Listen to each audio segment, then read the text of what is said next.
στον κόσμο. Δεν μπορεί να κάνει σπίτι για μένα. Είναι πολύ δύσκολο, πάρα πολύ δύσκολο. Όλες όμως μιλούν τα καλύτερα λόγια για σας. Εντάξει, προς Θεού δεν είναι αυτό. Τις θαυμάζω όλες. Η κυρία Βάσο όμως. Η κυρία Βάσο, εντάξει, τι να λέμε. Όχι, θα πούμε. Έχετε υποχρεώσει να μιλήσετε για την κυρία Βάσο. Με προσέχει. Να, τη διατροφή μου, τα αυτά μου. Κληρονόμησα και λίγο ζαχαράκι από τη μάνα μου. Το μόνο κακό που της πήρα. Με προσέχει, είναι η χατζίδανα, η μανούλα μου.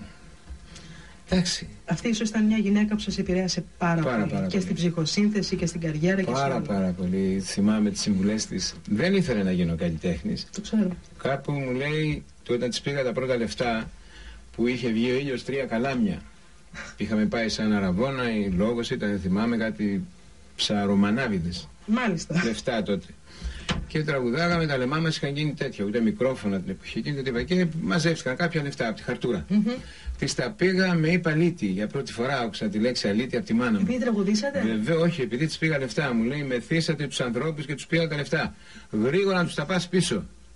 Και δούλευα σε ένα εργοστάσιο στη Λανατέξ.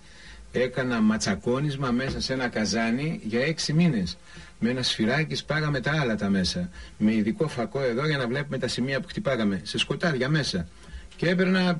Δηλαδή αυτά τα λεφτά που τις πήγα αντιστοιχούσαν για 6 μηνών μου δουλειά. Παρόλα αυτά μου λέει, πάρτα και φύγε από το αλήτη. Μεθύσατε τον κόσμο και του πήρατε τα λεφτά. Ποια συμβουλή της θυμόσαστε περισσότερο? Ποια σας έχει χαράξει, σας έχει καθορίσει τη ζωή? Ναι, μου έλεγε να φοβάμαι το χασίς. Κάπου, δεν ξέρω, στην πατρίδα της, δεν ξέρω πού, είδε ανθρώπους έτσι επηρεασμένους από, υπό την επίρρεια και δεν τους είδα με καλό μάτι. Μου λέει, ποτέ μην το βάλεις στο στόμα σου. Ποτέ. Επειδή ήξερα ότι η δουλειά τα είχε αυτά τα χρόνια εκείνα, δεν ξέρω τώρα τι κάνουν, γιατί είμαι λίγο πολλά χρόνια. Δεν βαριέσαι.